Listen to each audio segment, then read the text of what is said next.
This is not audible. 100 Rants, a thought-provoking devotional of sorts for your daily constitutional, written mostly during mine, by J.C. Allen. This book is dedicated to my family and friends who help inspire these strange thoughts that I have. Rant 1. Drake is a lazy dancer. I was watching a Drake video the other day and was less than impressed with his dance moves. The guy barely budges, and honestly doesn't really dance at all. It got me thinking about MC Hammer. That guy worked his ass off dancing. I remember when he was on SNL, they opened the show with a song and that poor man was still sweating past the Weekend Update. Go to YouTube right now and watch any MC Hammer live performance. It's impressive.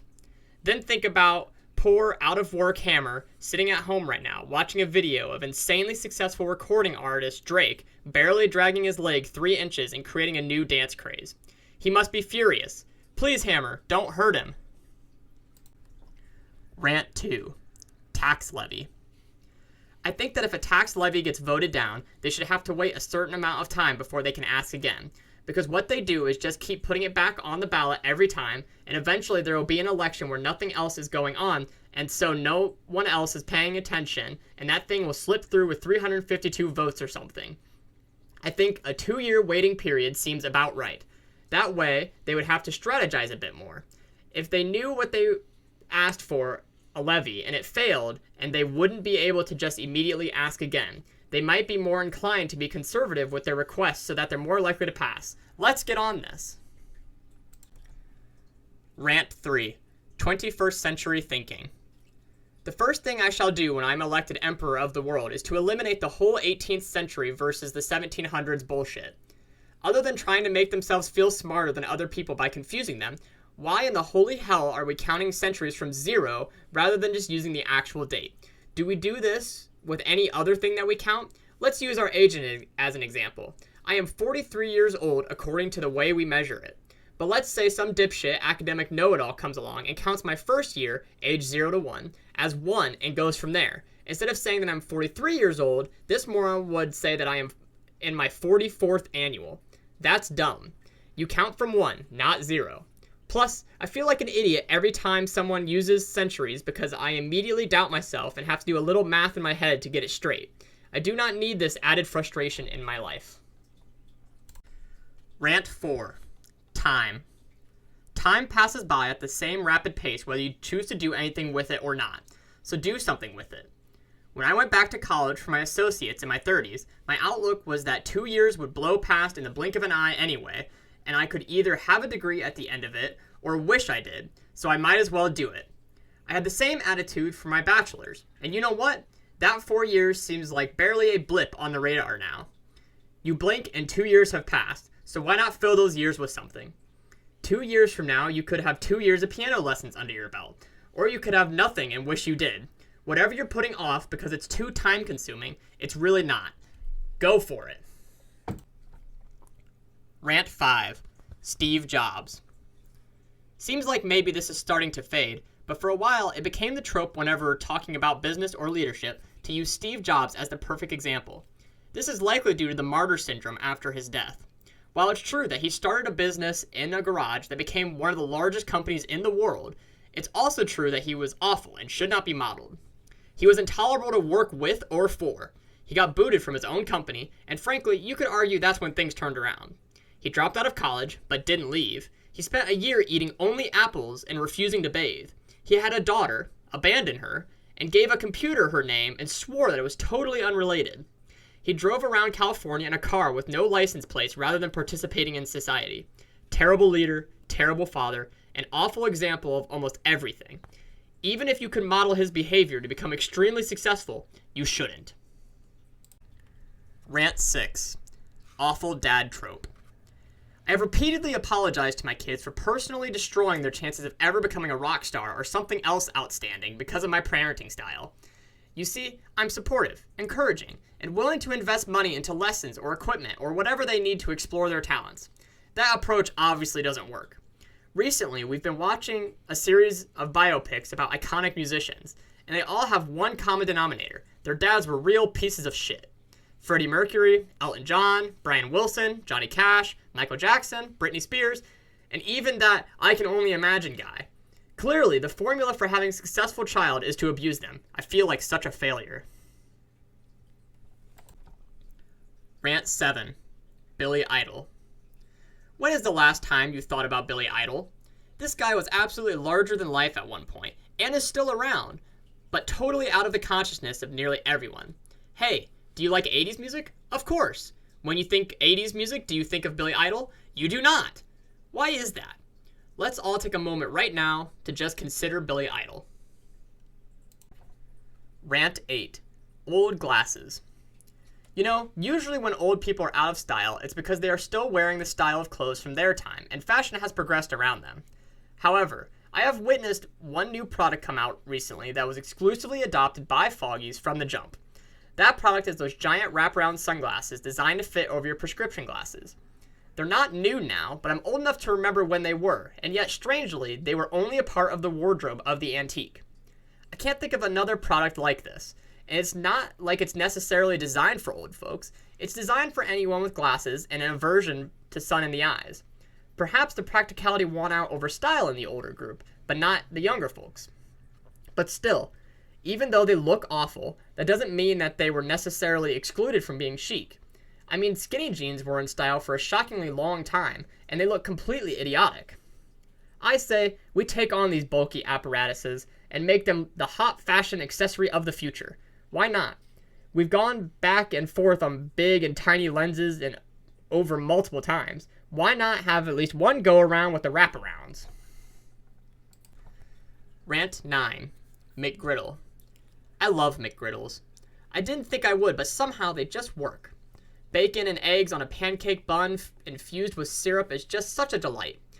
The sweet with the savory and saltiness is amazing, but I have never ordered them because nothing makes me feel more like a fat, ugly American than this insane concoction of fast food ingredients. I can't believe it exists. I want one now, but I shall refrain.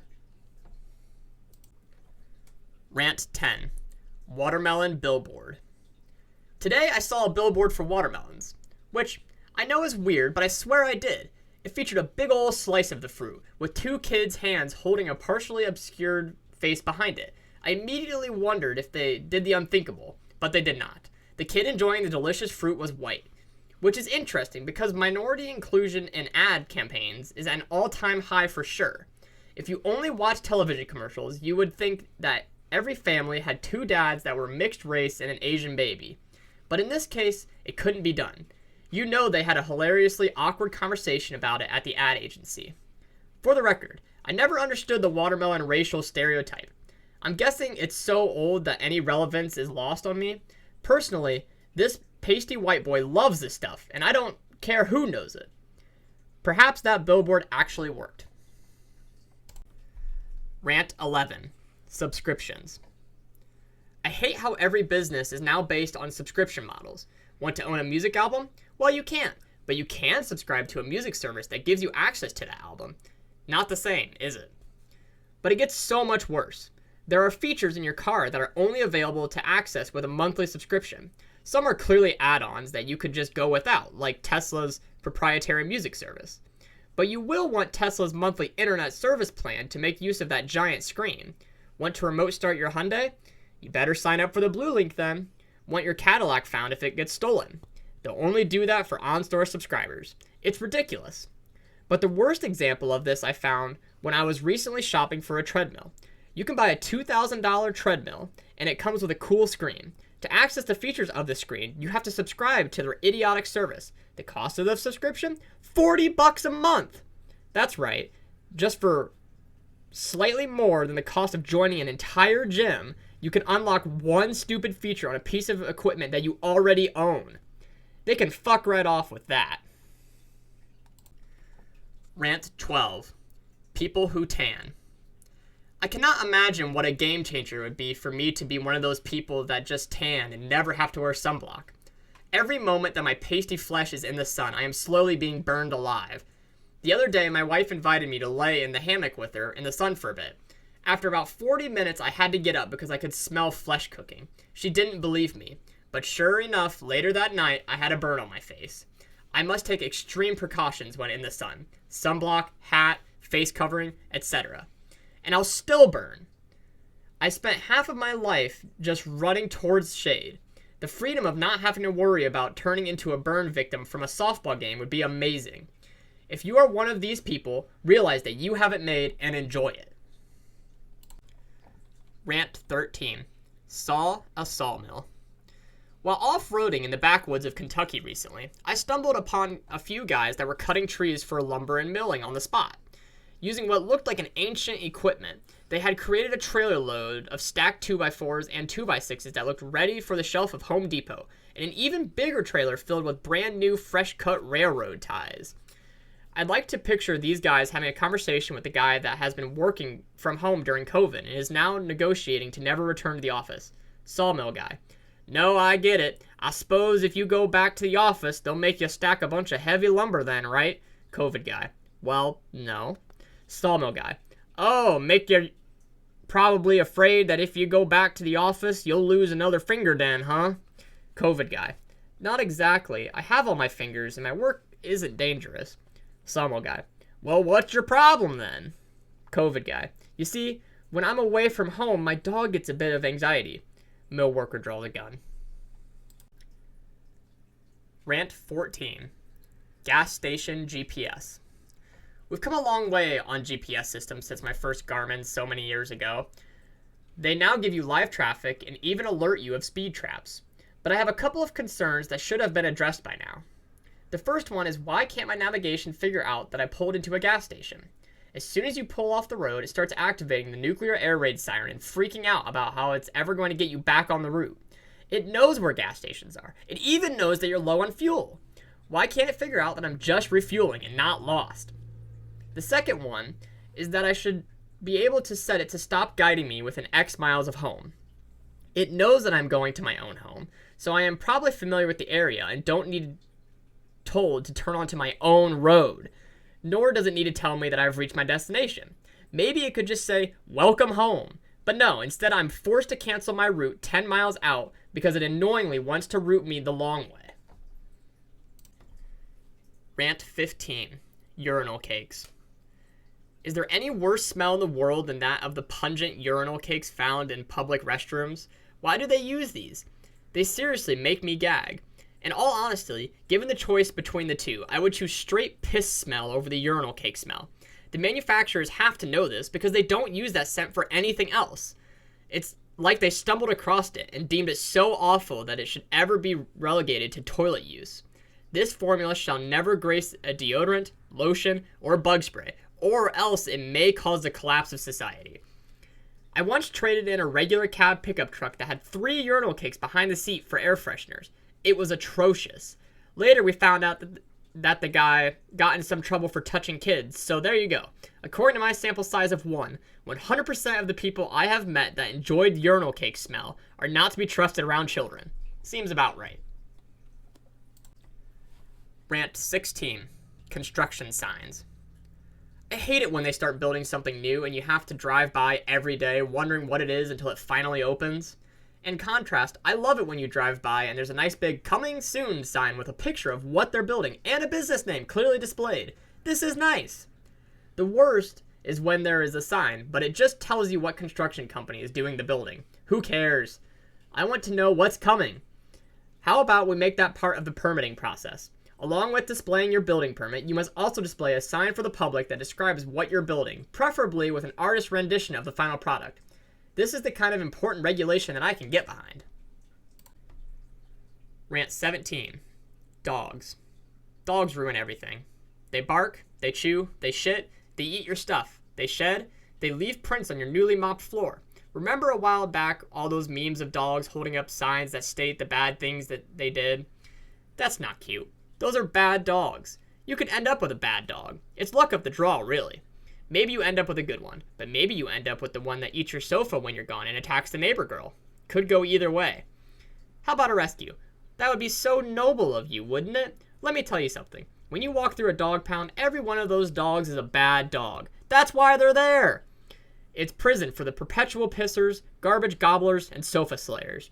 Why else would they be there? Sure, go pick up a dog that someone else already had a last straw with. Great idea. Want to go on vacation? Not with a dog you won't. Or even be away from the house for 7 hours a stretch, for that matter. Young people nowadays are holding off on having kids because they want to go have fun and live their life first. So instead, they get a dog as some kind of convoluted first step, and the thing ruins their life. And then they decide not to have kids because they get the total wrong impression from Fido. Dogs may literally cause the extinction of the human race. Dogs ruin everything. Rant 18. Secret Service. Has there ever been a secret worse kept than the United States Secret Service? Everyone knows about them. They even have a website. They make a big public display of their presence while they're doing their job. There are zero secrets here. Can we rename this agency, please? I think the secret is out on this one. Rant 19. Names of things. Why is it that whatever terms we used 20 years ago are no longer appropriate today? We used to have the mentally retarded, but now we have the developmentally disabled. Our local former board of MR/DD had a ceremony where they removed the MR from the sign and triumphantly buried it in the front lawn. I fail to understand how that is helpful. They're just surrendering the clinical word retarded to now only be used as an insult. We used to have Indians, then Native Americans, but now indigenous people. In 20 years, I'm sure we'll have to come up with something much more sensitive. Negro used to be accepted, United Negro College Fund, as did colored people, NAACP. But we replaced it with African American, which was a term that was flawed from the get-go because there's plenty of black folks that are neither African nor American.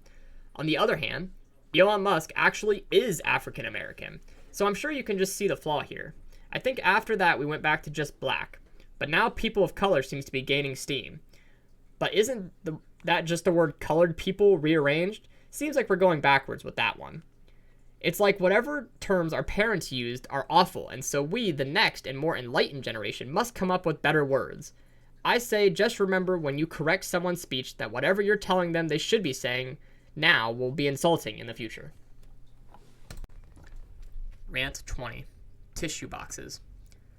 The humble toilet paper may not be proud of its job, but it's not too ashamed of it either.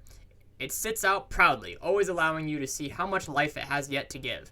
You know exactly where you stand with toilet paper. You can size it up just by sight. If the roll looks too thin to be up for the job, you can always check for backups before engaging. Tissues offer us no such assurances. When you look at the tissue box, you have no idea if it's a brand new box or moments away from giving up the ghost. Uncertainty looms until you make that final pull and the last two tissues come out together as one final breath of life. Why can't we make tissue boxes clear so we know where we stand with them as well? If you're going to the store that day, you could check tissues off the list as you clearly see the 3/4 full box sitting out. But no, we have decided that tissues must be hidden. They must be camouflaged in floral patterned boxes stuffed with a custom container to shield their contents from the eyes of the world.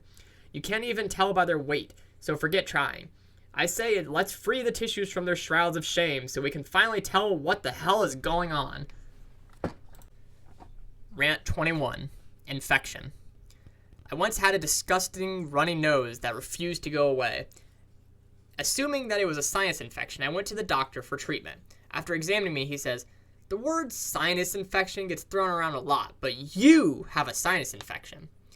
I thought this was the most bizarre way of telling me ever. Like, how does me being told that the term gets thrown around a lot help?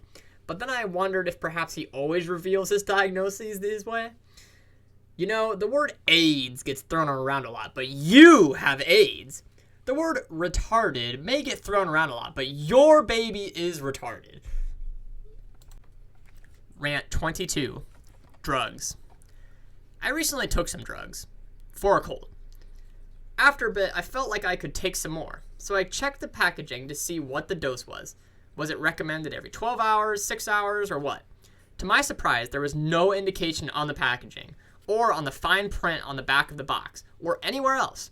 No directions inside, lots of warnings on the plastic bubble container for the pills themselves, but nothing regarding dosage.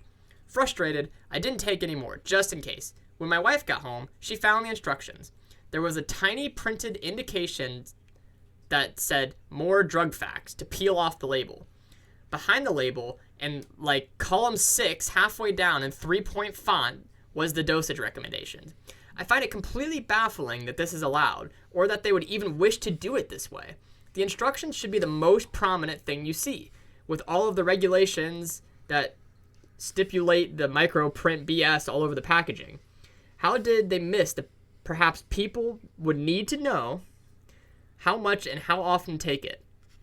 Government intervention is all over that shit, but no one thought that maybe simple instructions should be incorporated into the mandatory language. I'm a 40-something-year-old college-educated professional, and I couldn't find it. How would a confused 83-year-old fare? Rant 23. Juneteenth. Juneteenth has just become a national holiday, and I'm all for it. I looked into the history of it, expecting to find something questionable, and found nothing. I can't see how this would be controversial at all. It's simply a celebration of the end of slavery. I think we can all get behind that, especially with the emphasis on celebration. Black History Month is nice, but you can't celebrate it, because the second you look into Black history, you are inundated with awfulness. Say, what are you looking for this year for Black History Month? Oh, I'm just rereading I Know Why the Caged Bird Sings, and triple-checking my genealogy to make sure my family never owned slaves. Fun! But Juneteenth is acknowledging an accomplishment, and isn't silly or exclusionary like Kwanzaa. Anyone can celebrate Juneteenth. I will especially celebrate when it's programmed into my phone software and it stops autocorrecting to June temp. Rant 24. Wind chimes. I detest wind chimes. Who in the hell thought it would be a good idea to invent something that makes a god-awful racket whenever a gentle breeze blows? How does this help at all benefit humanity? It does not play music. It makes random clanking tones, like how a 3-year-old bangs on a piano. By all means, if you enjoy the shrill and patternless sounds of an energetic toddler with no self-restraint murdering a fine instrument, then go ahead and hang a wind chime up to simulate this torture, you sadistic fucker. When I was a kid, we had a wind chime hanging on our garage. My bedroom was on the other side of the house, so I didn't care. However, when we switched rooms, the first night in my new bedroom, I ended up going outside in my underwear during a windstorm to rip that idiotic contraption down and chuck it into the front lawn. Rant 25. Beach running. I went running on the beach barefoot one time. It sounded like a good idea, and you see it done all the time in movies or whatever, but it tore my feet to shreds. Hey, do you know what sandpaper is made of? That's right, sand! Running on the sand for 45 minutes is equivalent to running a belt sander on your heels for 45 minutes. It's awful, and took me a week to recover from, but I still see people doing it every time I'm on a beach. I always think, oh, it must be their first time too. That, or they're complete psychopaths like those crazy people that somehow just walk right across stone driveways. I can't imagine how bad sex on the beach would be. Rant 26. Alcoholism. Alcohol is a disease. I get that. Even though it sounds a bit odd the first time you hear it, I understand that this is true. But what I don't understand is why the disease isn't simply called addiction. People are addicted to cocaine, right? Do we say that they suffer from cocainism or marijuananism? No, we just call them addicts. Addiction is a serious biological and neurological problem that must be treated seriously. But I just can't for the life of me understand why alcohol gets its own disease while other substances do not. Rant 27. Dandelions. I just cannot relate to people who pay to have their lawn fertilized and weeded. I have never once fertilized my lawn, and yet it grows just like everyone else's, and annoyingly must be cut just as frequently. I also couldn't give a shit about dandelions. They're flowers. So what? Who the hell determined that since these flowers are freed that they must be ugly? I don't mind them one bit. Even if I did find them ugly, they last for like 2 weeks max in the spring. I believe I could suffer through it to avoid the annual $1,200 lawn maintenance bill. Rant 28. Helium. It has recently been brought to my attention that there is a dire shortage of helium. I don't think there exists a natural resource that we have so absurdly and comically squandered as helium. We use it all to levitate party balloons. Cool, man. I used to work directly beside a car dealership that would march their sales staff out every morning to tie a balloon on the mirror of every car. Then every evening, they would march back out to cut them off and let them fly into the neighbors' trees. But hey, balloons sell cars, So it's totally worth depleting the Earth's entire supply of an element. The competition for helium's use happens to be scientists who use it for potential groundbreaking experiments with superconducting magnets that must be chilled using liquid helium. This technology mostly ends up in the medical field for things like MRI machines. You know, saving lives? But laughter also saves lives, and inhaling helium and then talking like a chipmunk is pretty damn funny, so who can really say which is the better use? Rant 29. YMCA. The song YMCA is more something that one is subjected to rather than a song that anyone would ever choose to hear. But inevitably, when it comes on while you're waiting in line or in a restaurant or some other place where you have no say in the matter, someone will bust out the arm moves and do the dance. And that person at that moment is the worst person in the world. I'm not talking about your grandpa being drug out to the dance floor at his niece's wedding. That guy gets a break, because not only is he being forced to listen to the song, but also being forced against his will to dance to it. We've all been there. No, I'm talking about the perky bitch behind the counter at the ice cream place that acts like this horrific song coming on is somehow her big chance to show off her dancing chops. Fuck her. Rant 30. Fan. The biggest lie that we tell ourselves is that we don't need to write it down. Unknown. As I'm going about my day, I'll have an idea for one of these rants.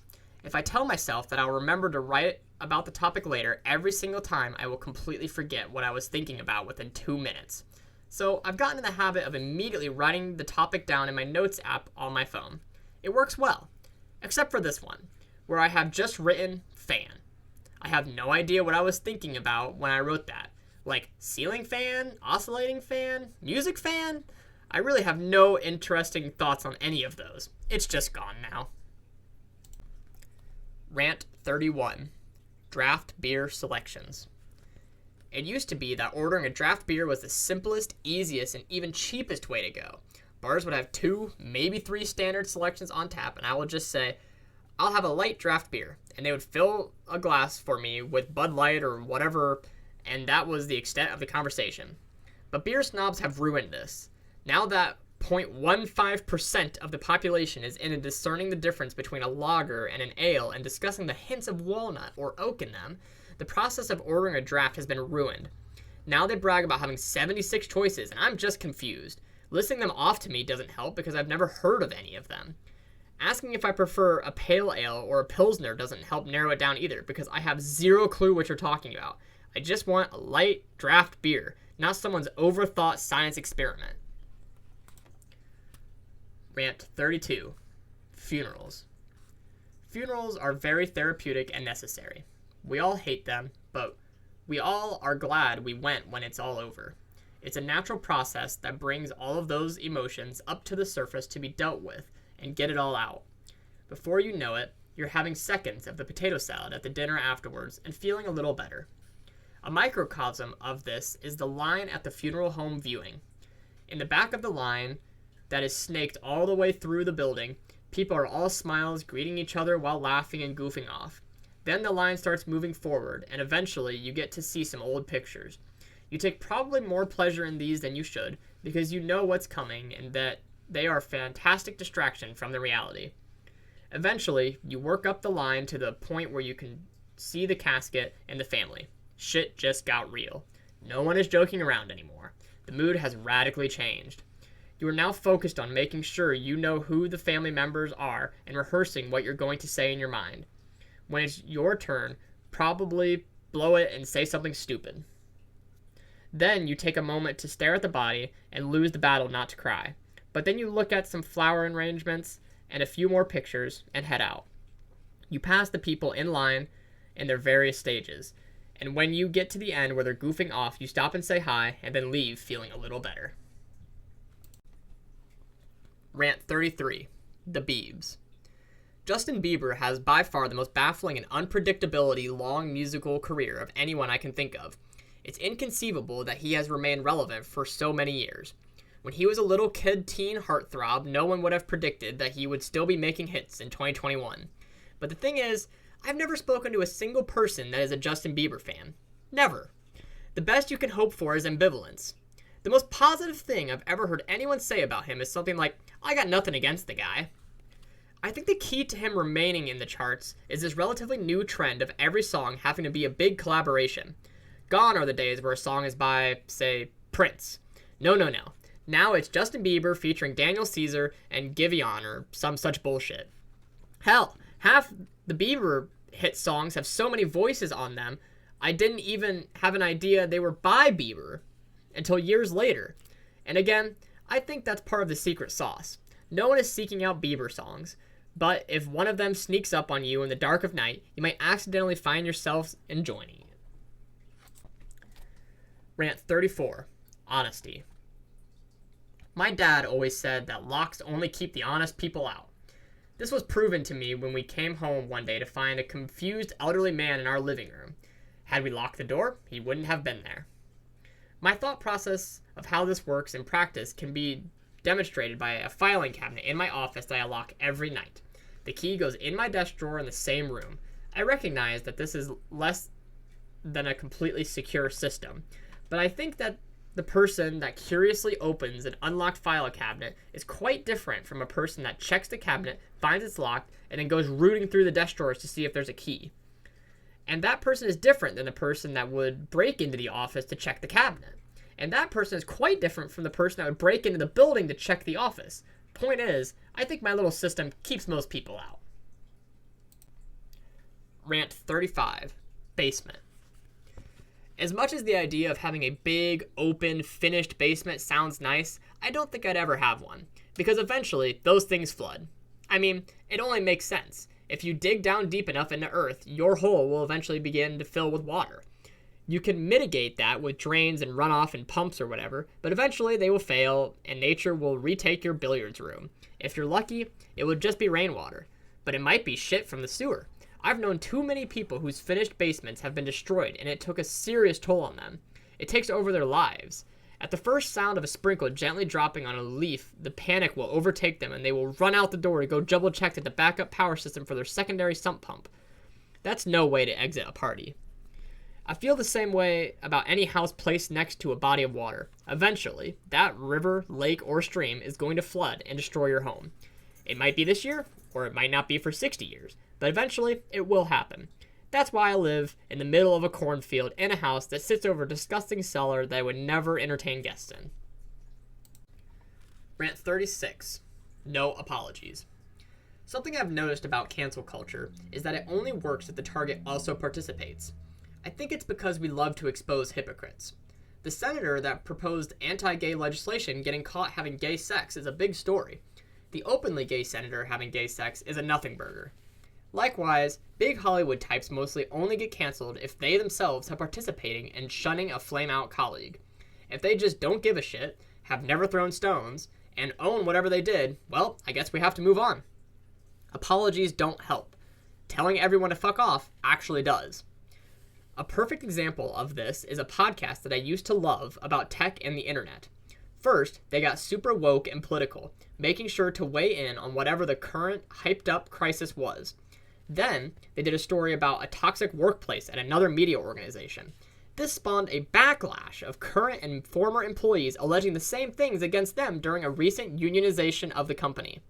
A couple of the producers, gasp, were even against unionizing. The horror! The result was the story never aired, the producers left the company with tails between their legs, and the podcast is done. If they hadn't presented themselves as a beacon of wokeness, and then went on to point out the splinter in the eye of their neighbor, they certainly could have survived this minor dust-up. Instead, they had to live by the impossible standards that they held others to. Rant 37. Dentist. Probably one of the strangest things we do as a species is go to the dentist. Please don't misunderstand. Good oral hygiene is extremely important. But when you boil it down to its most basic level, we're paying another human to pick our teeth clean for us. You can't tell me that's not weird. I think it's the most monkey-like behavior that humans exhibit. Just like gorillas picking lice off each other and eating it, our dental workers go about diligently picking plaque off our teeth and filing claims with our insurance companies. Rant 38. Weather. Why are local weather reporters still using green screens for their forecasts? Can't we just get them out in front of TVs now? What's an 80-inch television go for nowadays? About $75 or something? It's gotta be cheaper than a green screen setup. Even more confounding is how the weather person still pretends to be looking at the graphics, even though we know damn well that they can't see what we're seeing. The viewers caught on to this little farce decades ago. Why are we still participating in this charade? Rant 39. Wine. As I was standing at the refrigerator topping off my root beer mug full of Franzia last night, I realized something. Wine in a box is really wine in a bag in a box. The thing that they make fun of it for being contained in is actually an upgraded facade hiding its actual, even worse container. If you pull the bag out, it actually looks like an IV bag, which is maybe kind of fitting and frankly could save me trips to the refrigerator. Rant 40. Not funny. You've heard it said many times. Perhaps you've even said it yourself, but I tell you this. The moment a person utters these words is the moment that you can verify unequivocally that they are officially old. Those words are, Saturday Night Live isn't funny anymore. SNL has been on the air for 46 years. That's long enough for many generations to have experienced the show. That's long enough for hundreds of cast members, recurring sketches, and trendy topics to come and go. The show is designed to stay fresh, which is why it's still on. You can't do the same old shit for the same old people for 50 years. But just like the music that we listened to during our formative years, we somehow believe that our favorite tiny sliver of SNL is the best and everything else since is crap. It's funny because I've heard different generations all lament for different eras of the show, with all of them disagreeing on what the good old days actually were. The truth is that the show is funny, even if you're in on the joke. I suggest everyone keep an open mind as they age, because if you're only watching reruns and listening to 90s on 9, you're missing out on a lot of good stuff. Stay young by participating in what's fresh, or at least stop complaining about the things that other people enjoy. Rant 41. Grand Wagoneer. The Grand Wagoneer is an SUV sold from 1963 to 1993 by Jeep. It was an unloved and leftover design that got few updates and looked absolutely ancient by the early 90s. However, it was quirky, unique, and kind of expensive. It wasn't for everyone, wasn't a huge seller, and yet somehow plugged along way past its time. Clean examples are now rare, and the prices on them are absolutely crazy. They are almost completely unattainable. But recently, I've noticed a trend of them showing up in the TV and movies at a strangely high rate. I mean, there are way overrepresented on film. That's cool. I like seeing them. But they're never properly placed. It's always a lower middle-class family that is driving around a highly collectible classic vehicle that will require constant maintenance and sells for twice their annual salary. Being a car guy, they stick out like a sore thumb to me. It drives me nuts, and my wife is sick of hearing me point it out. But I think I know how this happens. In most cases, studios don't own the cars they film. So studio guy calls the car curator and is presented with some pictures of vehicles. He sees the Grand Wagoneer and thinks it's perfect. It looks old and completely out of style with its wood panels. It's awful and square, and the studio guy wouldn't be caught dead in it. He loves it for the role, and so he casts a $60,000 collector vehicle to be driven by a pizza waitress. Rant 42. Cutting in. I was led to believe that cutting in on the dance floor would be a huge part of adult life. Based on all of the movies and TV shows I watched, I expected this to happen to me constantly. It seemed as if the rule was that anyone that wanted to dance with the lady that you were dancing with could. He simply needed to politely assert the authority of cutting in. Then you had to walk back to the punch bowl all dejected. There was nothing you could do about that. Rules are rules. Well, it turns out that this is not a thing at all, and you will never encounter this scenario as long as you live. Rant 43. As a. I do an enormous eye roll whenever someone begins to chime in on a topic and starts their sentence with as a. It could be single mother, military veteran, formerly homeless person, whatever. To me, it's mainly just an overused phrase, but also it comes across with a certain air of superiority due to a perceived expertise on a subject that may not be there. Just because you've experienced something doesn't mean your story isn't still completely anecdotal and possibly even irrelevant to the conversation. Just because you sleep in your car does not mean you're qualified to make housing policy. In fact, With some topics, the closer you are to them, the more likely you are to have lost perspective. I have long rejected the notion that only someone who has experienced a certain circumstance can comment on it. I am capable of looking at facts and forming valid opinions on topics without being the center of them. But as soon as I make a good argument, someone will come along behind me and invalidate it by starting their idiotic opinion with, "As a human myself, I disagree completely." Rant 45, Forums/Facebook.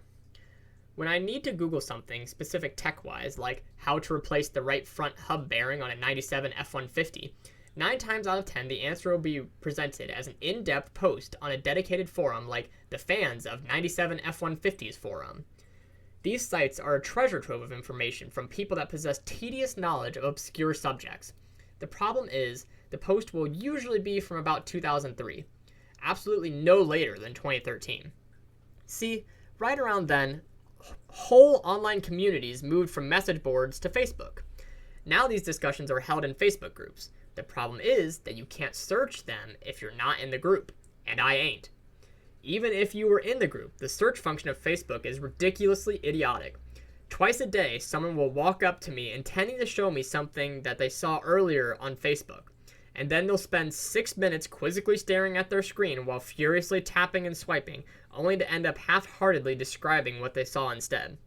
My fear is that eventually all of these old forums will shut down and all of that knowledge will be lost. At the very least, it will all be too old to be relevant. Curse you, Facebook! Rant 44, Get rid of junk. Have you ever been to an estate auction? If not, I recommend experiencing it. It really puts things into perspective. All that junk you've been storing because you think it's so special is actually quite worthless. One day, it'll be strewn across your lawn for nosy neighbors to scoff at and decide not to buy. I've now been through cleaning out 3 different grandparents' houses, and what I've taken away is, please, for the love of God, do not burden your children with having to sort through and throw away all your crap when you die. Because that is what happens. You have a house full of things that you think are quite important, but after the family all takes 1 or 2 items, the rest is auctioned for pennies on the dollar, or thrown right into the dumpster. You should make it your goal to throw all your useless shit away before you die. Now, if you'll excuse me, I'm going to go take a peek in my attic. Rant 46, Beatles. Some people actually say I don't like the Beatles. I say this is impossible and idiotic because the Beatles do not actually have a genre or even a certain style of music. Their music catalog is very diverse, from pop to acid rock to children's music. Saying you don't like the Beatles is like saying you don't like music. There's something in there for everybody. One time over vacation, I listened to every Beatles album. Much of it I didn't care for, but the ones that hit me really hit. I think people that say they don't like the Beatles don't realize how many songs they have. They probably can only name a couple that they don't like and assume that the rest are the same. They would probably even recognize some songs they like but never knew were Beatles tunes. All I am saying is, give the Beatles a chance. Rant 47, Drinking Fountain. The law requires the existence of drinking fountains, right? If your operation meets certain criteria, then you must have a restroom and you must also provide a drinking fountain. This is established policy. However, as soon as COVID hit, drinking fountains were immediately shut down due to the risk of spread. So, wait a damn minute here. You're telling me that they've known all along that drinking fountains spread disease, and instead of abolishing them, they actually mandated? If cold, flu, coronavirus, or other diseases are known to be spread by the use of drinking fountains, then why the hell do drinking fountains exist? Pack some water and stay healthy, people.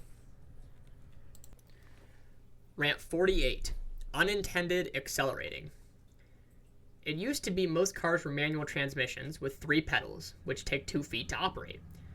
After automatics became more the norm, people's left foot got bored and tried for a bit to work the brake. For some reason, the establishment determined that this was wrong. Why? A small population of idiots could accidentally ride the brake at speed. We can't have that. And so, it was determined that the right foot should pull double duty in operating both the gas and the brake. However, there's a problem with this setup.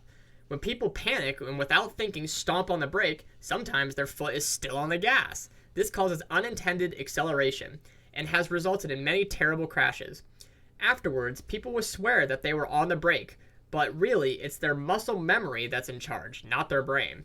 And they have no idea what their body was doing to control the car. Stomping on the gas is the exact same motion as stomping on the brake, after all.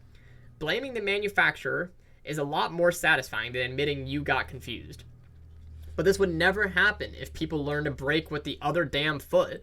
It wouldn't work with manuals, but there are almost no manuals left anyways. And this would, honest to God, save lives. It would be so easy to start teaching this. It's time to admit we were wrong and start driving with both feet. Rant 49. Walmart drugs and taxes. Of all of the choices you have, why on earth would anyone choose to get their prescriptions at Walmart? Like, the cost is the same anywhere, right? Why choose to stand in line with the people of Walmart? I mean, I'm sure the pharmacists are great. This isn't a knock on them at all. In fact, I feel especially bad for the pharmacists dealing with the steady flow of morons that are too stupid to have their prescriptions sent anywhere other than the disgusting hellhole that the center of Walmart is. In times past, if you were a pharmacist, you had your own store. Smith Family Pharmacy or whatever. Now if you're a pharmacist, you work at fucking Walmart. Poor bastards. But the absolute worst indicator of your quality of decision making is the people that are sitting outside of the Walmart bathroom at a makeshift cubicle having their fucking taxes done. What in the hell happened to you that you ended up making this choice? For shame. Rant 50. Fire zone. People who park like assholes and then just get out of their car and walk away amaze me.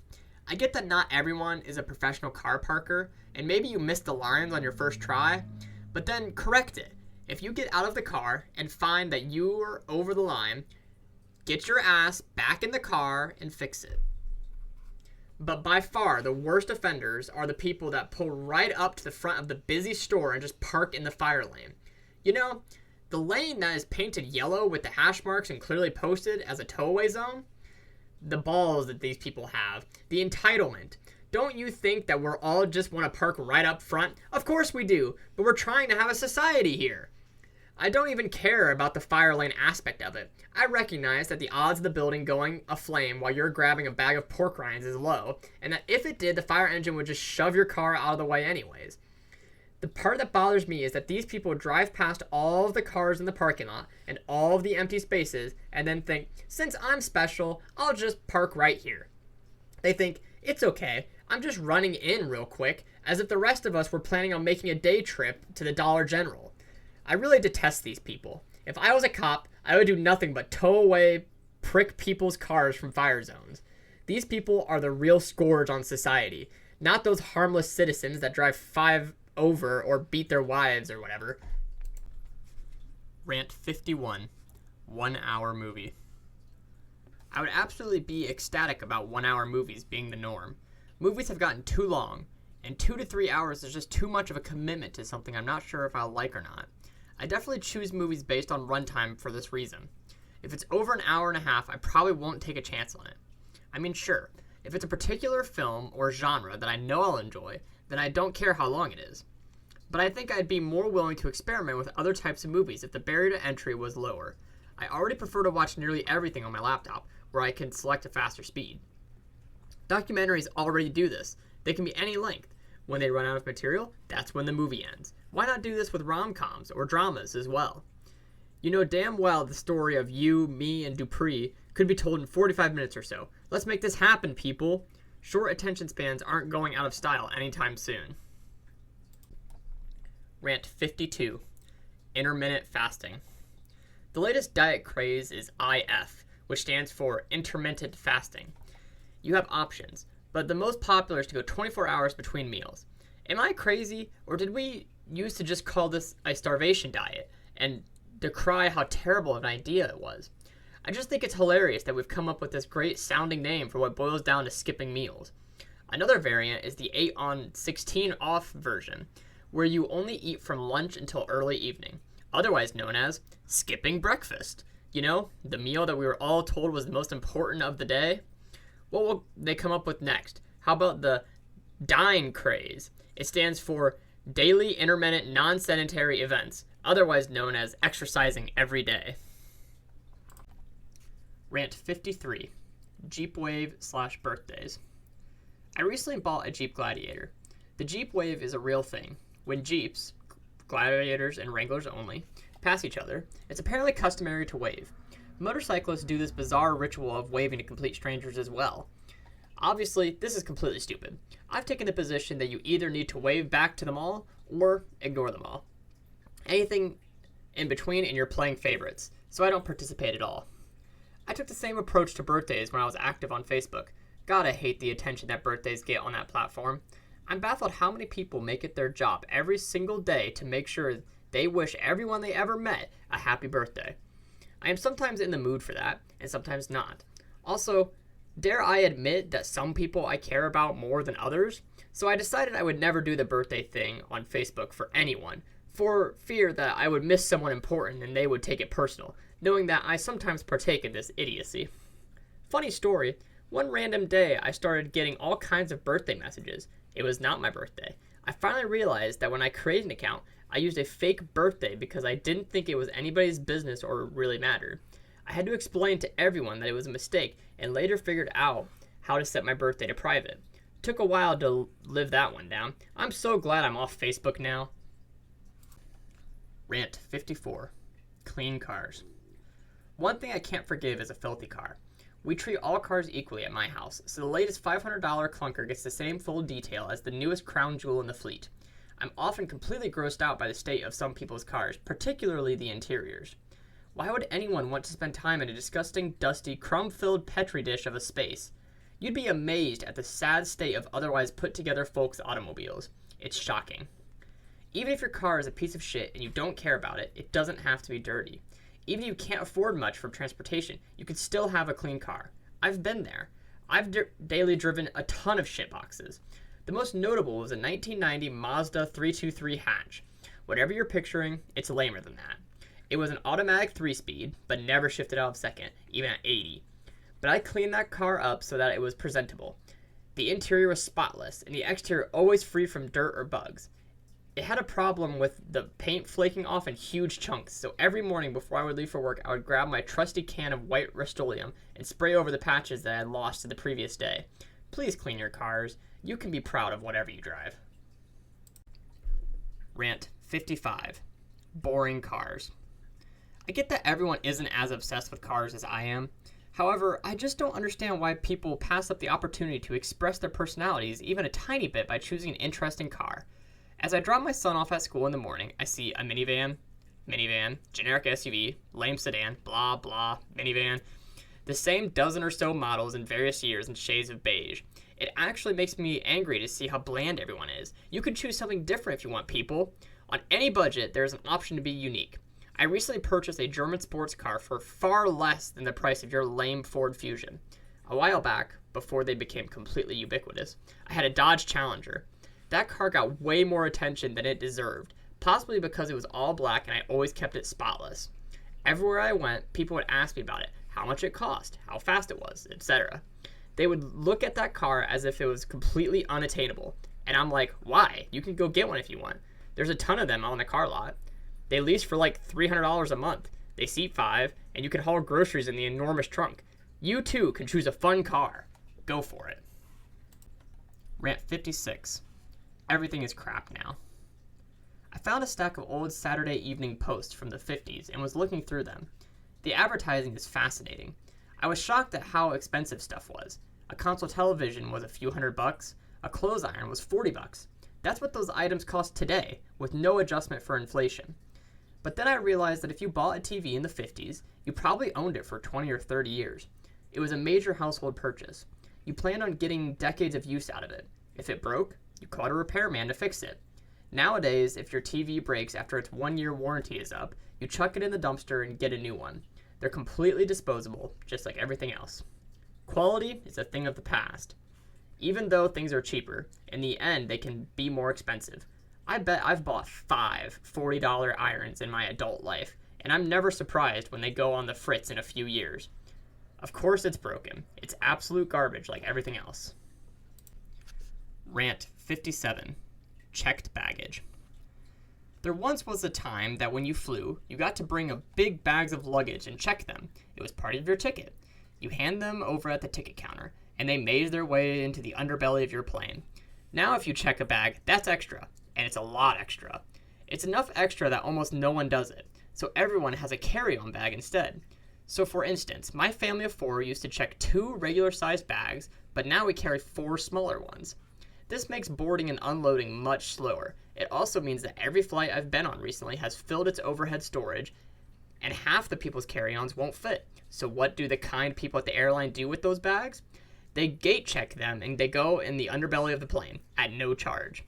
So as I'm standing at the luggage carousel waiting for my 4 carry-on bags that actually got checked to make their way back to me, I'm thinking, is this not the exact same outcome as if they let you check your bags to begin with? It's idiotic. Can't we just go back to being able to check a reasonably sized bag at no charge and avoid all this? Rant 58. Shower beer. There's nothing better than hopping in the shower with an ice-cold beer. If you have never enjoyed a shower beer, you are not living your best life, plain and simple, especially after a long day of working on a project. Like, you've just spent 3.5 hours spreading mulch in the hot sun.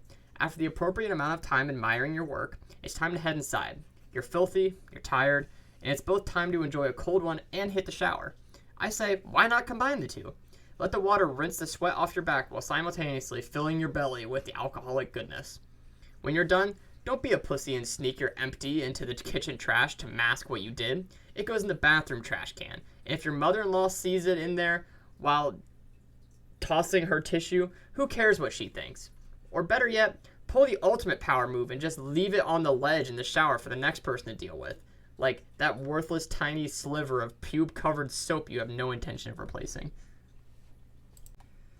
Rant 59. AARP Insurance. I don't think I'm the only one that hates talking to a computer when I call somewhere. This is another one of those technologies that no one asked for. We hated the touch-tone phone prompts, but they worked. You chose one and you got whatever one was offering. Now you confusedly mumble something and the response is, I didn't quite get that. I know we're getting more and more used to this with Hey Google and Siri and Alexa, and that technology is dramatically improving, but those improvements trickle down to the phone prompt people very slowly. I had an elderly gentleman in my office the other day who needed to contact his insurance company. The company was AARP. When he got to the part where the computer asked him to describe in a few brief words why he was calling, he sneered and angrily said something along the lines of, I'm at the car dealer, and I'm getting a car, and I need to get insurance on it. Miraculously, the computer understood, and he made it through to the next prompt. But this is when I realized that the American Association of Retired Persons is sitting on an absolute gold mine. Somewhere deep inside their systems, there exists a massive amount of audio files of bewildered and angry old folks shouting gibberish into their phones. Can you imagine how funny they would be to listen to? This is a subscription service that I would gladly pay for. Rant 60. Fatherly advice. Now that I have a grown kid out of the house, I have moments of panic where I realize that my time to impart wisdom is up, and there may be something important that I've missed the opportunity to pass on. Not so much big picture stuff like philosophies of life and such. I'm confident that my kids have the skills and intelligence necessary to navigate tough situations and form their own opinions. I'm talking about small things that if they don't know might make them look like dumbasses. I didn't realize this worried me so much until my oldest came over to visit today while I was working in the shop. He actually was looking for advice about changing his major, but I suddenly remembered that I never had a chance to tell him how a handsaw could also be used as a square. He didn't know. You can use it for a 90 or a 45. He didn't know about either. I almost failed as a father. Thank God he stopped by. I'm not sure what he decided to do about his major. Rant 61. Chick flicks. I will enjoy any movie that I can't easily predict how it will end. That's honestly my only criteria. I absolutely will watch an awful movie just to see how it ends. But if I can see the ending coming from a mile away, the whole thing is ruined for me, and I lose interest. I think this is where superhero movies lose me. Of course the superhero wins the big fight in the end. Boring. But by far the worst offender is chick flicks or rom-coms. I can always tell you how it will end. They get together. Super boring.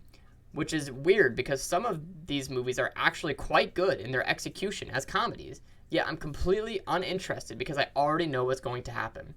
They meet, they like each other, there's a misunderstanding of some sort, but in the end it's sorted out and they get together. Yawn. How many times can they make this movie? Rant 62. High school sports. I did not play sports in school. It's just not something I have talent for, nor does it particularly interest me. I never paid attention. I do remember this one time we had a pep rally and a send-off party for the girls' team that was headed to state. I didn't know what going to state meant, and I had no idea what sport these girls played. Fast forward 20 years, and I had heard that the class of 1996 had a float in the homecoming parade celebrating our 20-year anniversary. I figured, what the hell, and join in. Imagine my surprise when the float is mainly boasting our high school football team's conference championship, a feat that is both apparently a big deal and has not been repeated since. I had no idea that this had happened, but joined in nonetheless. Yay, we did it! Which reminds me of the time when my oldest son missed his last Pee-wee football game because we just forgot about it. Terrible parenting. When we broke the bad news to him that he had missed the game, he replied through tears, "Well, I guess I'll just have to wait until Monday to find out if I won." Rant 63. DST. Daylight savings time is perhaps the stupidest thing that we've ever gotten an entire society to go along with. I don't know a single person that likes this idiotic biannual ritual of attempting to trick ourselves into thinking it's a different time than it actually is, when our bodies clearly know differently. There's a couple of weeks of adjusting while attempting to do the mental math of why we feel off. Well, it's 10, but it feels earlier. But didn't we spring forward, so it should feel later, right? Ugh. I have the easiest way to remember. What it all boils down to is we are tricking ourselves into waking up an hour earlier all summer. Why? Actually, that's a good question. No one knows why we do this. Supposedly, it started to help farmers or save lamp oil or some dumb shit. But now, there is not a single reason to continue this absurdity. Oddly, there are people suggesting that instead of changing the clocks back and forth twice a year, we just have daylight savings time year-round. How about we just have the actual time it is be the time it is instead? If we're just going to pick a time we want it to be, why don't we make it 5 o'clock all day long? Rant 64. Prom. I never went to a single school dance prior to prom. The social awkwardness would have been just too much for me. Plus, I never had a date.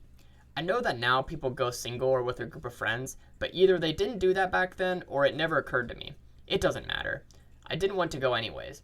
I always imagined going to the dance was something that you got dragged to if you had a girlfriend. But people kept telling me that you just have to go to senior prom because you'll remember it your whole life or whatever horseshit. So me and this girl that I talked to in art class decided that we would go together as friends. And it was nice. I told her to get the corsages, and I borrowed a nice car from a friend at work. We ate out with another couple first, then we went to the main event and actually danced a bit. Then we went to a friend's house and wound down. The thing that stands out the most is there was this one girl who I had known since kindergarten that had always been a mess. Dirty, stained clothes, hair almost matted and gross. Well, she did herself up and came with a date, and holy crap, she almost looked normal. I'd like to tell you that she was beautiful and the belle of the ball, but that would be exaggerating. She just looked like a girl, you know, the kind that isn't repulsive. Rant 65. Cars. Here's the hierarchy. God is greater than family, is greater than cars, is greater than everything else. I've always treated cars as more important than nearly everything else. I was that guy that lived in a shitty apartment with no parking, but had a brand new car and a second car and a motorcycle with no place to park any of them. I lived on the second floor and lugged my motorcycle up the stairs to store it in my kitchen over the winter. No kidding. I've always treated all cars as equal. I love my beaters just as much as my flashy new ones. All are to be cleaned and properly maintained. Someone recently asked which if my fleet is my favorite car. And I responded by asking her which of her kids was her favorite. My kids have always been taught to never touch cars. Every time you touch a car, you are ever so slightly scratching it. Certainly, every time a greasy-fingered rugrat touches a window, they leave a smudge. Don't touch the windows. It's funny because it now drives my kids nuts when they observe parents allowing their children to molest their car. Cars are important. Rant 66. Three's Company. Recently, my 19-year-old son moved into a place with 3 of his friends as roommates. It's 2 guys and 2 girls. None of them are couples, just friends. I had no thoughts about this arrangement. My wife had no thoughts on this either. 0 people have had any problem with this. But I got to thinking about how when I was 19, this probably would have been looked at differently. I actually can't picture myself having ended up in an arrangement like that. But kids today just don't have the same hang-ups about this stuff like we did. Then I got to thinking about Three's Company. The entire premise of the show was that it was so scandalous for single men and women to live together, even platonically, that the only possible way that the landlord would allow it is if he believed that the man in this situation was gay. Times sure have changed. That whole premise is now a non-starter. Can you imagine this being pitched today? Picture. What if we had a show where there are roommates that are opposite sex? Catcher. And what else? They're like superheroes or something? Picture. No, that's it. Opposite sexes. Crazy, huh? Catcher. Blank, confused stare. Rant 67. People walking. A very identifiable feature of individual people is how they walk. I noticed this recently when I was sitting in an airport, just people watching. Every single person seems to have their own unique gait. As you watch each person go by, they all do it just slightly differently. This guy is leaned back. This lady leans forward. He takes long strides. He has a bounce with each step. Her right arm swings further than her left, etc. If you are familiar with a specific person's walk, you can easily recognize them by just their silhouette, or even the sound of their footsteps, and from the tremendous distance. I would think that we would be using this information more than we do. How about on top of facial recognition software, we have walk recognition as well? How about police lineups where instead of asking the perps to repeat the line, "Give me your purse," we have them each walk from one side of the room to the other? Seems like that might be useful. Now that I think about it, it's the same thing with sneezes. Rant 68. Dreams. Isn't it crazy how 99% of the time we have no recollection of our dreams? Here we are, every night, having these insane stories from our own brains play out in vivid detail in our minds, and the second we wake up, it's all gone. What's even crazier is that sometimes we do remember when we wake up, but 10 minutes later, it's gone. What in the hell? A few moments later, and we're scratching our heads trying to remember what we were just thinking about. I know it was crazy. Was it about a leprechaun? Or a pet bunny? I now have 0 recollection. Our brains never function this way for anything else. Sure, we forget things, but we don't completely wipe entire storylines from existence in a matter of seconds. That would make following a movie pretty difficult, wouldn't it? The fascinating thing is that this must be intended function of the brain in order to keep us from having memories of things that never happened. Brains are weird. They spend all night concocting wild fantasies just to erase them later. Rant 69. Car buying advice. After having spent life in the car business, I feel absolutely justified in calling myself an expert. Interesting thing about being a car dealership expert is no one ever asked me for advice on how to buy a car. It seems like if I were, say, a doctor, I bet people would be asking me for medical advice constantly. If you're an expert, people seem to naturally want to pique your brain about the topic. But not if you're in the car sales. In fact, specifically because I'm in the car sales, I'm excluded as a person that someone would consider consulting on the topic. It's amazing. My perceived bias eliminates me as a good source of info. But here it is anyway, my unsolicited car buying advice. If your goal is to be happy with your purchase, I suggest you follow these steps. 1. Find a large, reputable dealer. This should be easy based on reviews. 2. Find someone there that you like. 3. Pick out a car and pay full sticker. People never believe me, but I swear to you that the customers that never haggle are by far the happiest. The most miserable with their purchase are the ones that research and nitpick and spend all day dickering. I'm not saying overpay, and if you're at a reputable dealership, you won't. I'm saying don't put extra sales stress on yourself thinking you need to get the best deal in the universe. Pay full sticker, let the guy you like get a decent commission, and enjoy your purchase. Rant 70. Radio memory. I discovered a brain hack that I have yet to find a single way to exploit.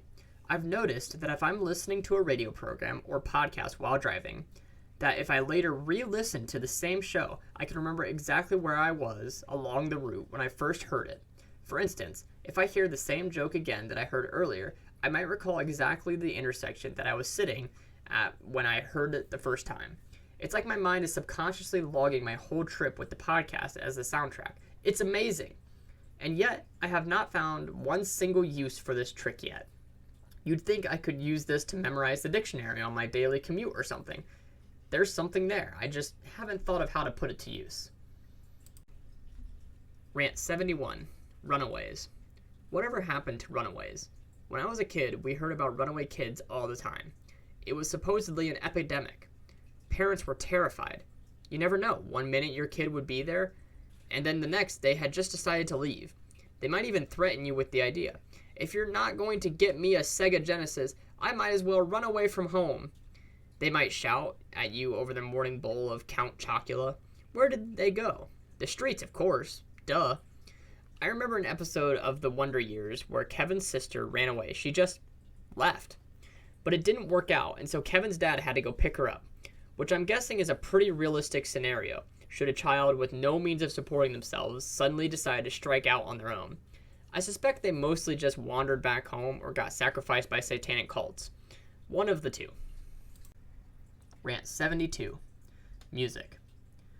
I remember when I was a young teenager having a very vivid dream. I rarely remember my dreams, but this one I remember to this day. In the dream, I had a machine that was capable of playing any song by any artist on demand. It was a fantastical, futuristic concoction of my brain that could never be. I just realized the other day that I have no ability to purchase an album. When I was a kid, I started with some old hand-me-down records and 8-tracks. I remember The Doors, Nazareth, Ringo Starr. Moved on to cassettes. My first were Thriller and Purple Rain. Then eventually had giant books of CDs that I carried around in my car. In the early 2000s, I switched to MP3s. At first, it was file sharing, because that was all that was available. When iTunes grew, I started gladly paying for those files. Then I switched over to Google Play, and was able to transfer those purchases over.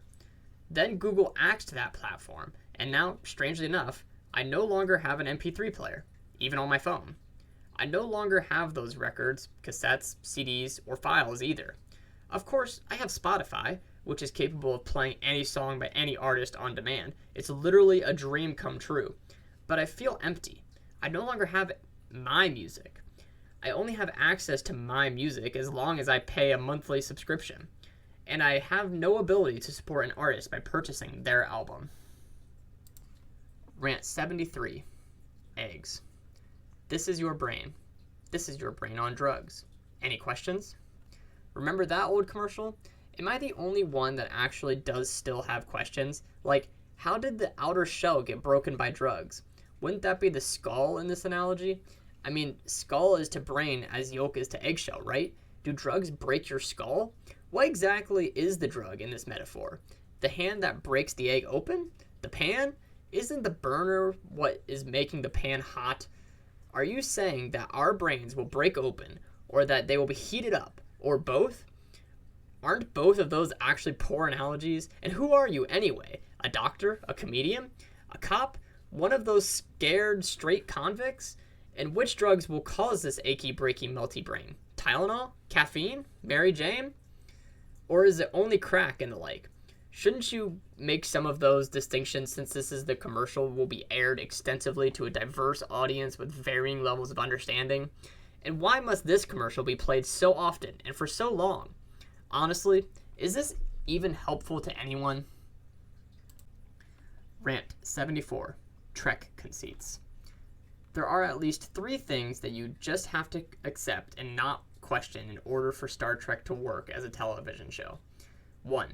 The universal translator just works. Don't question it. Would you prefer to read subtitles? How about having otherwise useless characters that are only there to translate? I didn't think so. 2. Years, days, and hours are all based on Earth time. Don't question it. Would you prefer to constantly have to hear the conversion? Like if someone says they've been stranded on a planet for 2 years, do you really want to hear them then be asked if they mean that planet years or their home planet's years, and then hear that number converted to Earth years? I didn't think so. 3. Transporters work to speed the plot along when needed, but they are never there to solve plot problems. Don't question it. If we need someone to stay on a planet, transporters can't get through the interference. No, we're not beaming bombs onto enemy ships or beaming enemy fighters into space. Do you really want every situation easily solved and wrap up every show 20 minutes early? I didn't think so. I think we can all agree that nitpicking these things will not make for better television, so just let it go already. Rant 75. Falling down. Why is it that whenever we fall down, no matter the setting or severity of the tumble, our first instinct is always to get back up as soon as possible and scan to see if anyone saw us? Even if we have really seriously injured ourselves, our only concern in the moment is our own embarrassment. Why is it so inherently embarrassing to fall down anyway? It's not like it's never been done before. Everyone else has fallen down as well. It's dangerous, and it hurts. On the other hand, watching people fall down is hilarious as fuck, and people will laugh at you. You'd think that since we've all been there, we would sympathize, but that's not how it works. Maybe instead we see it as redemption. I once was where you are, getting laughed at, and now it's my chance to be the laugher, and so I shall partake. Rant 76. Battery charger. This fact will no doubt amaze you. Any modern car battery charger on the market will not charge a dead car battery. Why not, you ask? Well, because they all have mandated built-in technology that prevents any power to come from the charger without the charger first knowing exactly what it's hooked to. They're smart chargers, or automatic.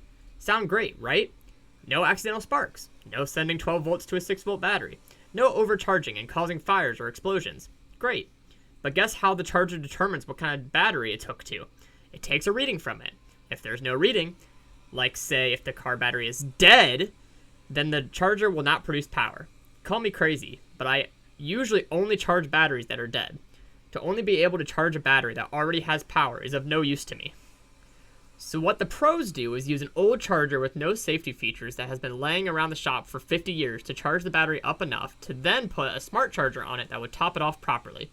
So that's why I went on eBay and found a 10 amp steel housing, gosh darned, made in America, extremely dangerous dumb charger from 1980. And now I can charge a dead battery. Reagan would be proud. Rant 77. Global warming. Can I ask a serious question? What temperature is the Earth currently? Like, right now. What is it? I mean, I see the temperature map on the news at night, and it's always like 43 in Lima, 45 in Findlay, 42 in Ottawa, and for some reason, there's always one that's way off from the others. So what temperature is it in Ohio? I know it's a stupid question, but my point is that if experts are telling us that the global temperatures may go up 1 or 2 degrees in the next decade, that seems like it's probably within the margin of error of our capabilities to even measure, right? There is no doubt that the Earth is changing. It's always been changing since the day it was formed. How are we so certain that its current state is the optimal one? After eons of heating and cooling, the whole continent's moving, oceans forming and then drying up into deserts, volcanoes exploding, and meteors hitting, now, right now, we are living in the perfect climate worldwide and insist that things stay the same. Clearly, we need to focus on polluting less. Since we are all kind of stuck on this planet right now, we might as well take care of it. But I have a difficult time believing that our understanding and methods of measurement are precise enough to make predictions past the weekend forecast, let alone the next decade. Rant 78. Elvis.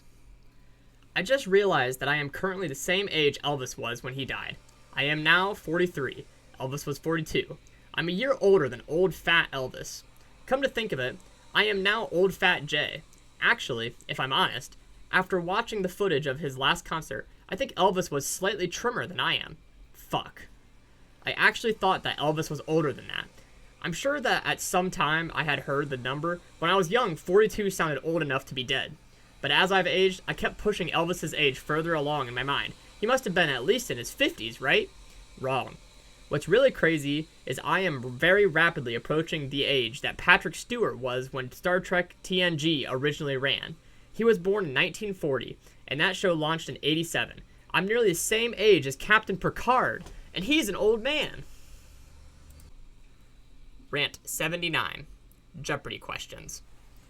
The original premise of Jeopardy was that they turned a quiz show upside down by giving you the answer, and you have to come up with the questions. Sounds cool, but they had to have realized about 2 episodes in that this was stupid, yet they stuck with it.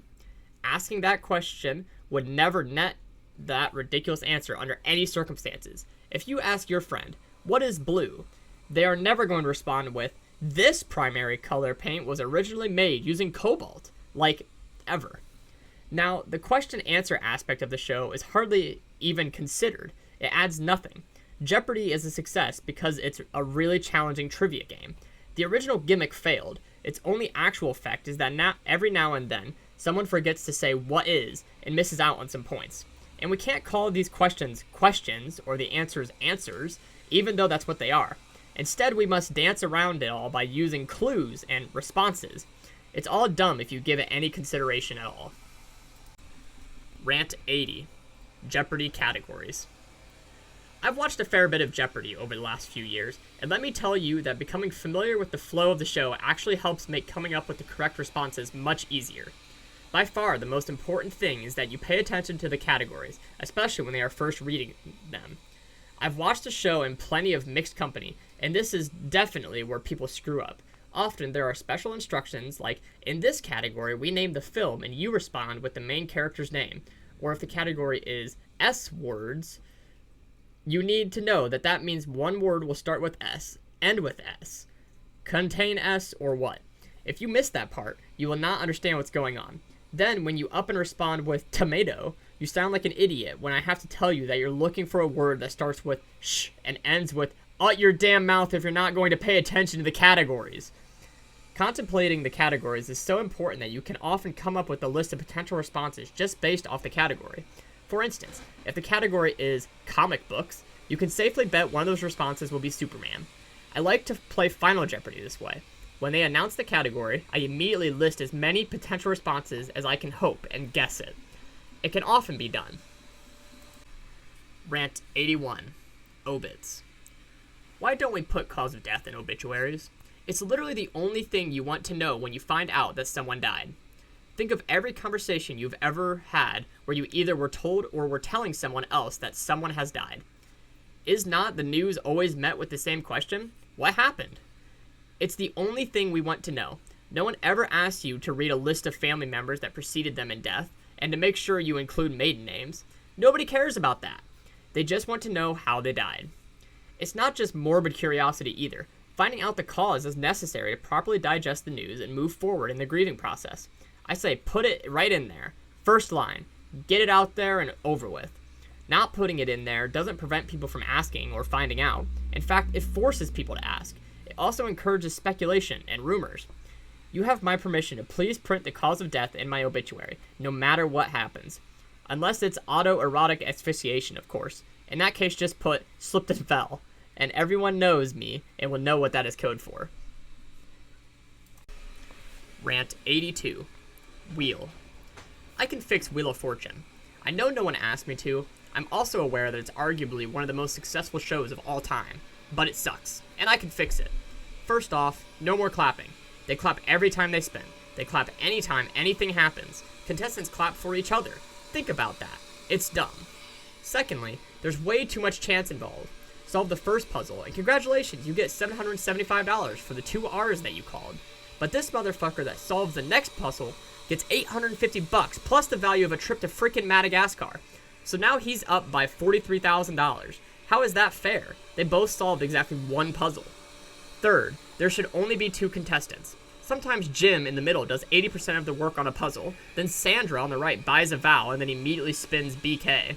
And then Veronica on the left, standing on the shoulders of giants, calls one damn letter and then solves, winning the $17,000 vacation package. It's totally unfair. The balance is always off. If there were only 2 contestants going back and forth, it would be so much better. But hey, then we'd miss hearing about Sandra's wonderful husband and 2 amazing kids that are with her today. That would be a real shame. These changes, along with allowing Vanna White to retire and letting Pat Sajak's body grow to a size where his head makes sense, would dramatically improve the game. Rant 83. Vanna. Poor Vanna White deserves to retire. Does Wheel of Fortune not have any retirement plan at all? They drag her out of bed every day, shove her in an evening gown, and make her perform a completely useless task that was made obsolete by the most primitive of technology 30 years ago. For this idiotic function, she has had to remain thin for her entire life. Doesn't she deserve to let herself go by now? Can you imagine having to stay thin for that long? Vanna White deserves a sandwich. She deserves to just eat nothing but carbs for at least a decade. In all seriousness, I guarantee you Vanna White has an eating disorder. Rant 84. Memory. It's crazy that we can't trust our own memories. I have 2 holes in my left ear in which I can place earrings. I have no memory of how they got there. What is even crazier is that the more I think about remembering having my ears pierced, I can probably create a false memory.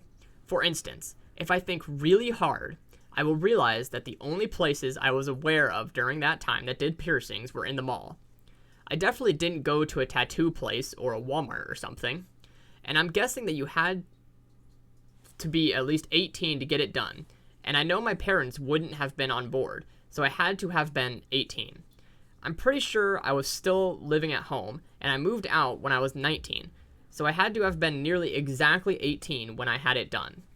I doubt I would have walked on into one of those packed full girly type shops in the mall, because they make me claustrophobic and they are a bit intimidating. So it probably was a kiosk in the wide aisle of the mall. It couldn't have hurt, because that I would have remembered for sure. Also, I wouldn't have wanted anyone to accompany me, because this seems like the type of thing I would want to do privately. So there you have it. I got my ears pierced when I was 18 by myself at the Lima Mall at a kiosk, and it was painless. I could easily convince myself that this statement is 100% true, even though just 18 minutes ago when I started writing this, I had absolutely no memory of how I got those holes in my ear. Rant 85. Parodies. Once someone parodies a song, it becomes impossible not to hear that parody when the original is playing. Essentially, it kills the original, ruining it forever. Weird Al is of course the master of parodies, and I always hear his snappy lyrics like, "Get yourself an egg and beat it," or "Your butt is wide," in place of the original, and frankly, less clever lyrics. But that's how it should be, right? The best lyric wins the contest of which will be stored in memory. I mean, "Your butt is mine" was actually such a bad line that it killed Jackson/Prince collaboration for good. This train of thought brings me to Amish Paradise. Reportedly, there was a miscommunication between Al and Cool, and the song was released without the unneeded, but usually attained anyway, consent of the original artist. Coolio thought the song was too important to be parodied. Gangsta's Paradise was a song released in collaboration with the movie Dangerous Minds. This film is part of a genre of late 80s to mid 90s movies that highlight, or exploited depending on your perspective, the black struggle in urban America. They were very popular for a while, enough so that they even got their own movie parody, Don't Be a Menace to South Central, while drinking your juice in the hood. That movie is hilarious because the genre was so cliche by that point. So Coolio rapping about gangs and selling drugs in the soundtrack to one of an endless sea of those films 20-something years on feels not that important. It's no different than The Power of Love or Ghetto Superstar in the grand scheme of things. It really hasn't aged well. A millennial wouldn't understand the context. We don't rap about crack and tricks and gangs anymore, really. The problems of today are fentanyl-laced heroin and police shootings. Plus, some of the lyrics are just stupid, like, "It's gone on in the kitchen, but I don't know what's cooking." So to me, Amish Paradise has every right to be the one we remember, because it's the better song. It obviously wouldn't exist without the Coolio version, but it is now more relevant of the two. Amish Paradise is still hilarious, and Gangster's Paradise no longer hits home as an important piece. Some songs are timeless, and some songs are very much of their time. But wait, there's more! As I was thinking about this today, I began to suspect that Coolio's song probably sampled some 70s funk, and I was right. Turns out that Pastime Paradise was a song by none other than Stevie Wonder, and the song isn't just sampled, it's basically covered. This news makes Coolio's argument even less convincing in my opinion. It was already somebody else's work to begin with. So next time you chuckle when you hear the lyrics about raising barns instead of too much television watching, don't feel guilty. Rant 86. Kiss. I can't stand Kiss. They're not a real rock group. It's just theater. Saying that you like Kiss is like saying that you like the Teenage Mutant Ninja Turtles. Like, it's fine if you like Kiss, but they don't belong in the same conversation as, say, the Beatles. It would be like if I said, you know, I really like our Congressman Jim Jordan.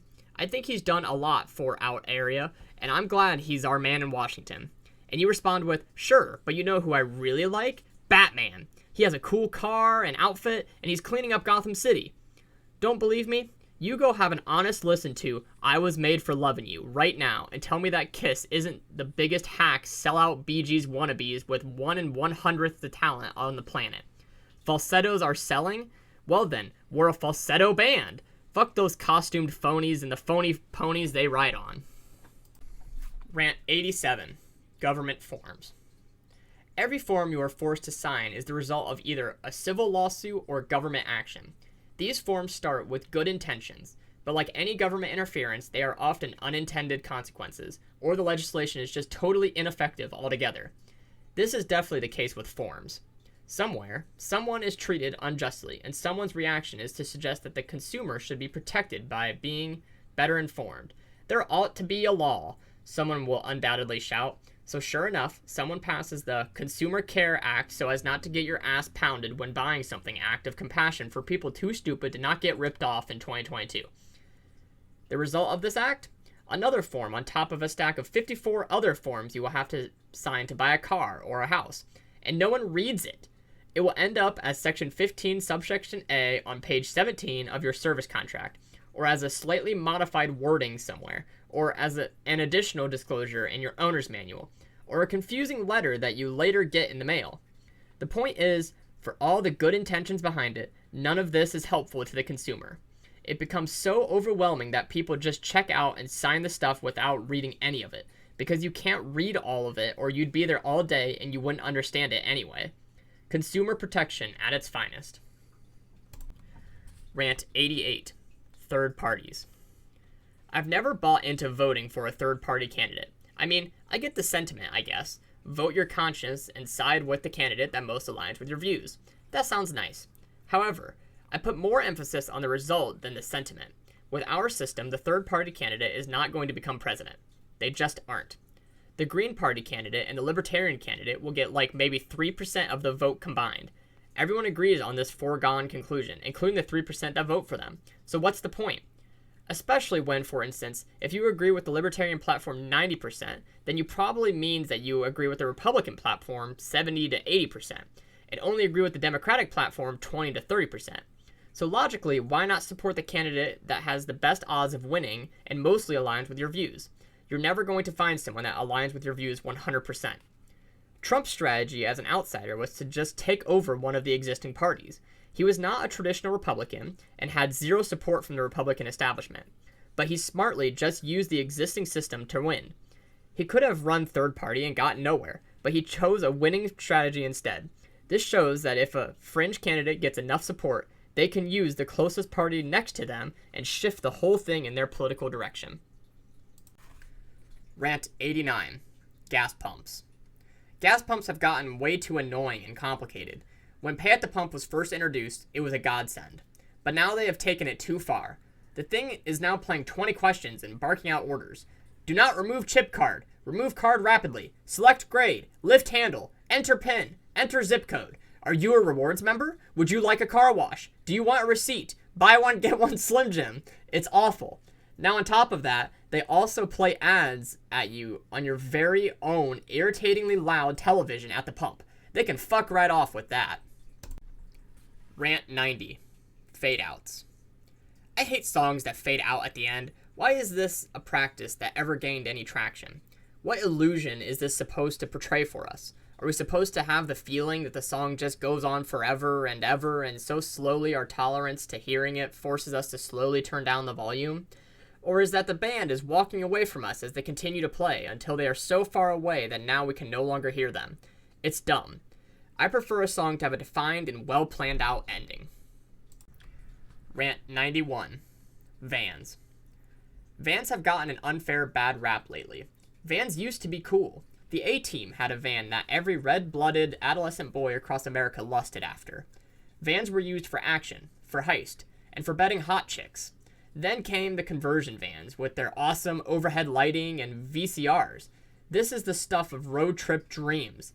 Next, Chrysler invented the minivan, and for a short time they were the coolest new segment in the automotive market. But then it all fell out of style, and now people will consider any automobile but the van. They are considered to be the universal sign of no longer being cool 20-something living their best life, but now a rather sad and dejected mom or dad that has given up their own dreams to shuttle little Braden and Emma to soccer practice. But I say this is not the case. Owning a van just means that you're cool enough to not give a shit what others think and have chosen the best vehicle for the occasion. Refusing to get a minivan that comfortably meets all of your needs and instead getting a small SUV that is way more cramped, more expensive, has less features, and gets crummy gas mileage just shows what a vain tool you are. You may think this contradicts my thoughts on boring cars, but small SUVs are certainly no more exciting than minivans. And besides, you aren't limited to just one car. Take the pimped out van to the softball game and the sports car to the office. Rant 92. In stereo. It's odd to me how the home stereo has faded away into obscurity. For a while, stereos were getting bigger and better all the time. You had your stackable units with all the separate components like amp, tuner, equalizer, cassette player, CD player, record player, and so on. Then you threw it in a case with your VCR and cable box, and the whole thing looked badass. But then things started to recede. The television evolved from a wood piece of furniture into a two-dimensional unit that hangs on the wall. So you no longer needed the giant mahogany entertainment center, and the stereo went with it. Now we listen to music on literally the smallest speakers we can find. A tiny personal assistant, our shitty phone speakers, or mostly just tinny sounding earbuds. We've devolved from high fidelity to placing our phone in a soup bowl on the counter so that we can hear it. I think this is sad because it means that we mostly don't listen to music together anymore. Everyone has headphones on listening to their own thing, and no one is sharing the experience with others. Music has become part of our private world rather than blasted through giant floor-standing speakers for everyone to hear what we think is hot. Rant 93. The news.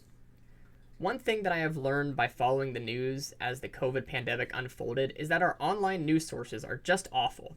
I don't mean the content of the reporting, although we could certainly have a conversation about that as well. No, I'm talking about the horrible experience of opening up a news page in your web browser. You will not only be pummeled with ads, but also giant pop-ups asking you to subscribe. Your browser will ask if it's okay to share your location with this site. A giant banner that takes up half the screen insists that you accept cookies. Would you like to receive notifications from this website? Click to view the rest of the story. But by far the worst is the video that will no doubt start autoplaying that you can't close and has nothing to do with the article that you've clicked on. I understand that they are providing me a service which I am not paying for, so my expectations should be low and I have zero place to complain. But I would think that they would want me to make the experience for the user a nice one so that they will return. Ads, I get, but horrible interfaces and annoying layouts are inexcusable. Rant 94. Rap Me Too. How in the world has rap not had a Me Too reckoning? I like rap music just fine. The beats and the flow are all appeal to me. However, most of it is just completely unlistenable due to the vulgarity and mainly the misogyny. I'm no prude, but it's still a little much for me. The essence of most songs boils down to, I'm going to hurt you by fucking you. Women are portrayed as absolute expendable trash that are good for nothing but sex. And the music videos are basically porn. Now listen, I don't care. I'm not saying I'm offended. I'm of the mind that if you don't like it, don't listen. But I just can't understand how this entire genre gets a pass on treating women this way. Seems like in an era where digging up snippets of anything that anyone ever said and using it to cancel them, this would all be an easy target. I don't get why this is all okay with the easily outraged crowd. Rant 95. Same car. Sometimes you notice the same car around town over and over. If there is something distinctive about the car, that makes you take notice. You might remember it if you see it again. For me, right now, it's this pretty decent looking red 3000 GT. I see this car regularly in the morning on my way to work, but also sometimes randomly. It makes me wonder how often we actually see the same people all the time. If everyone was memorable in some way, we might realize that we recognize everyone in our own hometown. Just another reason to not drive boring cars. Rant 96. Invincible. It's cliche to say that when you're young, you believe you're invincible, but it actually is true.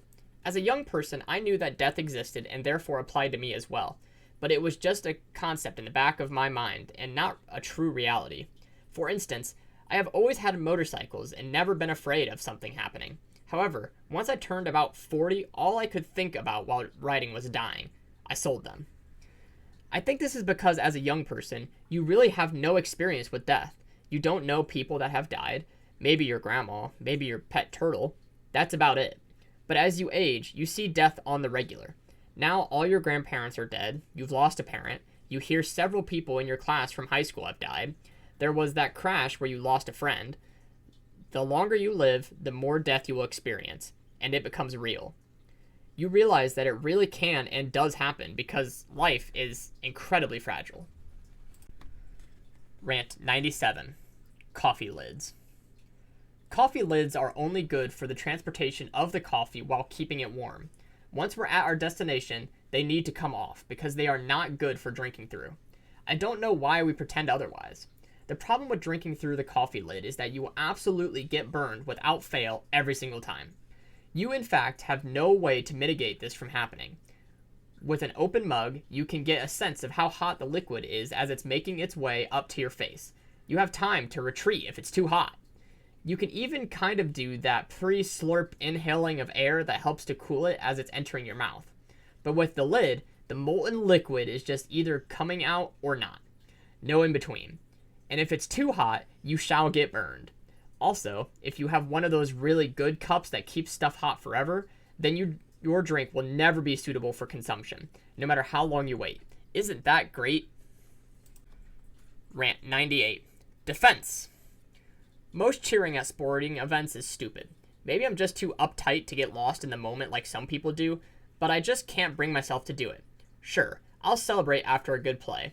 I'm not a monster. I'll even make some noise when the other team is trying to call a play. But what I won't do is shout out obvious instructions to the players like, catch it, or get a first down here. I have to assume that the players understand what the goal is as much as I do, and they are maybe even a little ahead of me on this. But of course, my favorite is the chanting of defense. Can you imagine a player completely confused with no plan of action in his mind at all of a sudden looking into the stands and seeing a large D followed by a makeshift fence, and then the only being motivated to play defense? Sure, that's how it works. Rant 99. Homophobe. The word homophobic never felt right to me. A phobia is an irrational fear of something. I've never met anyone that was actually afraid of gay people. I know people who are arachnophobic, though. They will not enter a room if they know there's a spider in there. If they see a spider, they will jump and scream and run away. No one has this reaction when Will and Grace comes on. Also, using the clinical term phobia makes it sound like a mental disorder rather than just being a dick. Gay bashers used to be floated around a bit, and I think it's better, but denotes a violence that may not be there. Gayist doesn't work because it would be pronounced exactly like gayest, and that could get confusing real quick. Homo intolerant sounds more like a medical condition. I don't know, but we need to come up with something better. How about anti-gay person? Rant 100. Sweet Home. I never need to hear Sweet Home Alabama again. There was a time that I didn't mind it. I mean, it's a decent song, but it has been so overplayed that I now never don't change the station when it comes on. But do you know who must hate Sweet Home Alabama way more than I do? Neil Young. How unfortunate is it for Neil that the song specifically calls him out by name has had continuous radio play for 4 decades. I recently read that Neil Young actually considers this biting rebuke to his own Southern man as legitimate.